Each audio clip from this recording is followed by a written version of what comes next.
Kini saatnya kita ikuti Sandiwara Radio, The Ultimate Gift, anugerah tertinggi, yang dipersembahkan oleh Sekolah Alam Arido. Sekolah Alam Arido, growing with nature to thinker, leader, and entrepreneur in the light of Islamic teaching.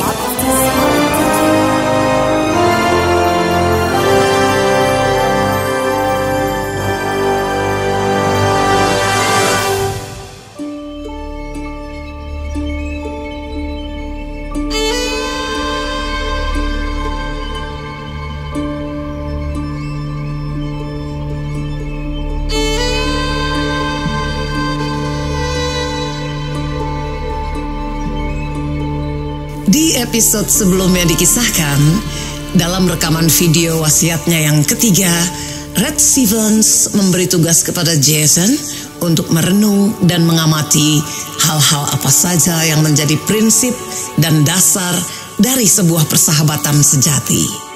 Karena menurut Red, manusia tidak akan pernah bisa mencapai sesuatu yang benar-benar berarti tanpa menumbuhkan pemahaman dan memelihara persahabatan sejati.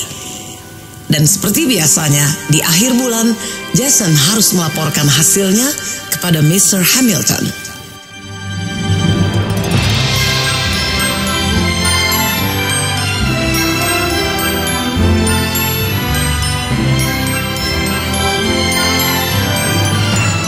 Anugerah tertinggi.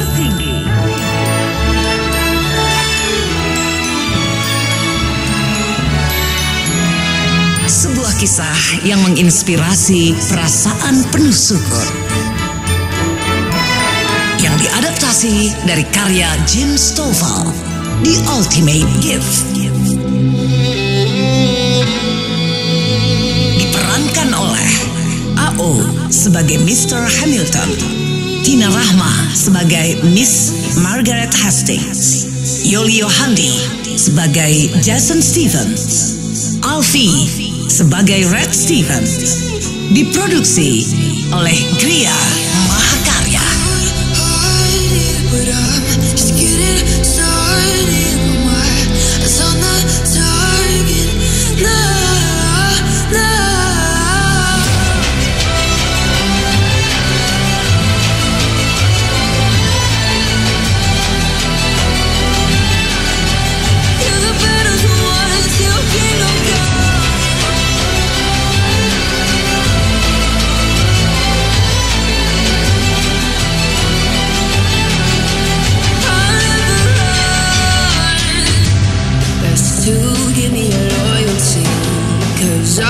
Taking the world, you'll see. They'll be calling me,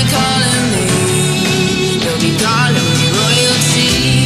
Best to give me loyalty, 'cause I'm taking the world, you'll see. They'll be calling me, they'll be calling me royalty.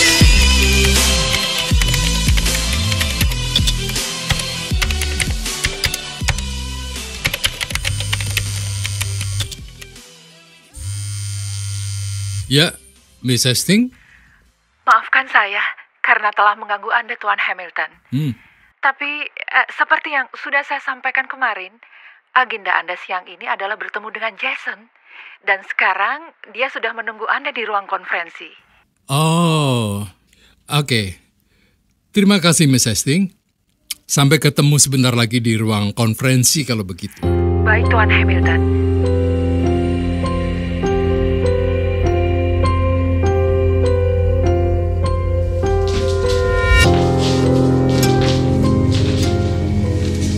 Selamat siang, Jason. Terima kasih sudah datang. Bagaimana? Ada perkembangan apa? Begini, saya harap, maksud saya hanya... Kenapa kau jadi begitu tegang, Nak? Ada sesuatu yang tidak beres? Oh, tidak. Semuanya baik-baik saja. Saya hanya... Sepertinya kita butuh kopi dulu untuk mencairkan keteganganmu. Setelah nanti sedikit lebih rileks, baru kau bisa mulai menyampaikan laporanmu terkait pemahamanmu tentang persahabatan. Ah, ide bagus. Iya kan? Kalau begitu, biar saya siapkan sebentar. Espresso long black seperti biasanya, Tuan Hamilton. Aha, bagaimana Jason? Espresso long black juga, oke? Iya, boleh. Terima kasih.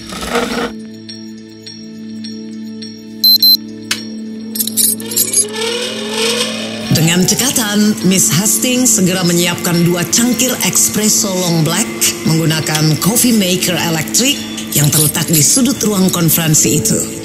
Setelah menikmati kopi dan sengaja mengajukan beberapa pertanyaan ringan untuk mencairkan suasana, Mr. Hamilton perlahan-lahan mulai memasuki inti pembicaraan. Nah Jason, bagaimana dengan kau sendiri? Apa hal mendasar yang bisa kau lihat dari sebuah persahabatan? Begini, selama hampir sebulan ini, saya banyak merenung tentang apa sebenarnya persahabatan itu. Lewat beberapa kejadian, saya akhirnya menemukan beberapa prinsip yang bisa mendefinisikan persahabatan itu sendiri.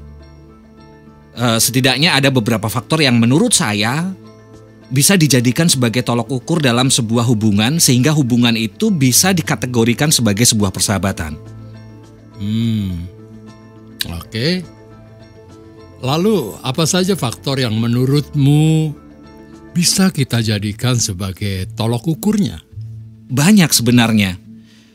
Tapi hal terbaik yang bisa saya katakan adalah persahabatan itu melibatkan kesetiaan, komitmen, dan proses berbagi kehidupan dengan yang lain.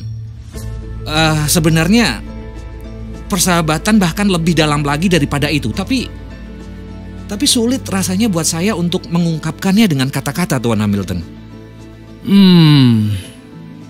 Atau mungkin kau punya kisah yang bisa kau ceritakan sebagai contoh? Iya, ada. Mungkin contoh terbaik dari prinsip-prinsip persahabatan yang bisa saya sampaikan adalah kisah yang diceritakan Gus Caldwell sewaktu saya bekerja di peternakannya dulu. Gus sempat bercerita bahwa sewaktu dia dan Paman Red memulai bisnis peternakan, mereka memiliki tanah dan lahan yang terpisah beberapa mil jauhnya. Tapi meski begitu, mereka dan sejumlah peternak lainnya semua berbagi lahan merumput yang sama.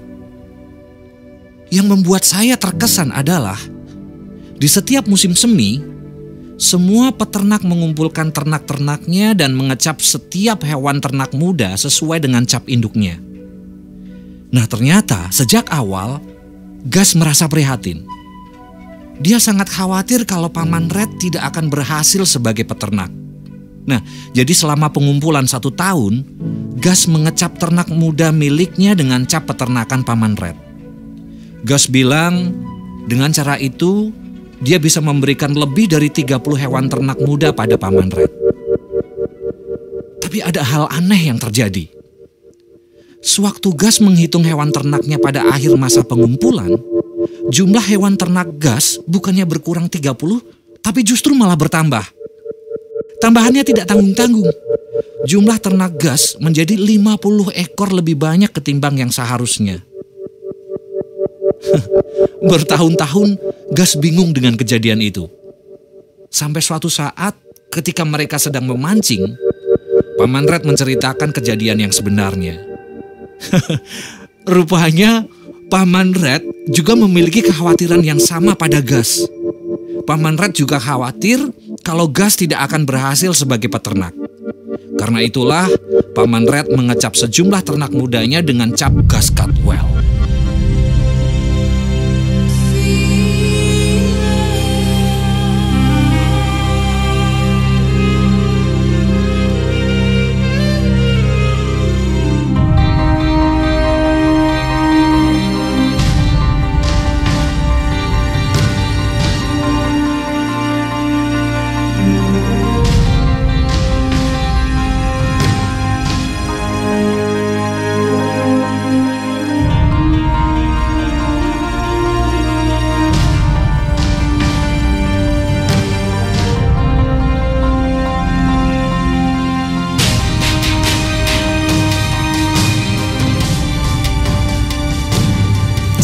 menghentikan sejenak ceritanya.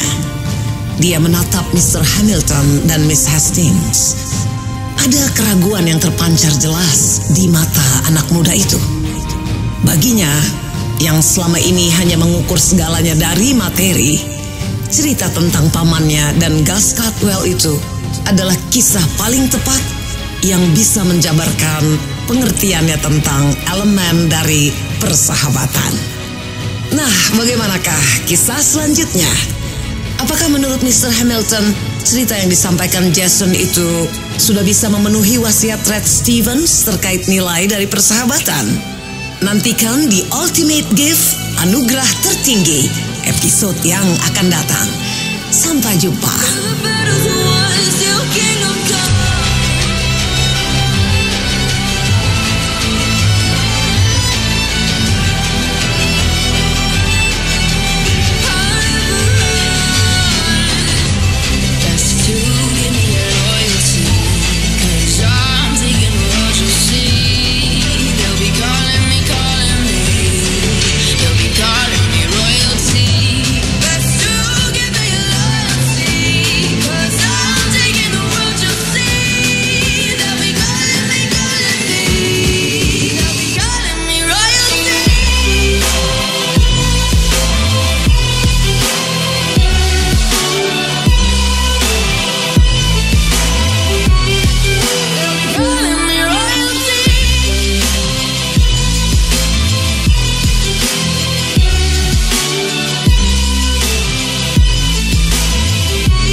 Telah Anda ikuti Sandiwara Radio di Ultimate Gift, Anugerah Tertinggi, yang dipersembahkan oleh Sekolah Alam Arido.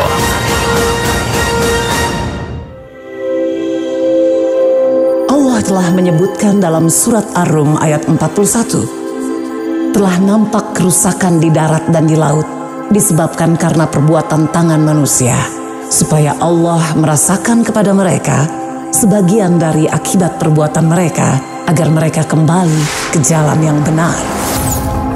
Lalu bagaimana pengamalan ayat tersebut dalam metode belajar di sekolah?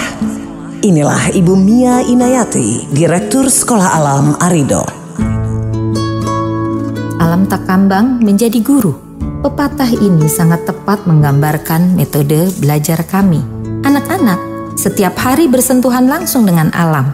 Kebun menjadi salah satu sarana untuk mengenal lebih dekat bagaimana alam semesta tunduk pada aturan Allah. Anak-anak belajar memahami beberapa tanda-tanda kebesaran Allah di alam. Dengan demikian akan menumbuhkan rasa kesyukuran setiap saat. Semua itu disajikan dalam metode pengajaran, yaitu keteladanan, bahasa bunda, bahasa cinta, belajar bersama alam, SAS, Sekolah Alam, Students Code, dan Project Based Talent. Sekolah Alam Arido, mandiri dan solutif.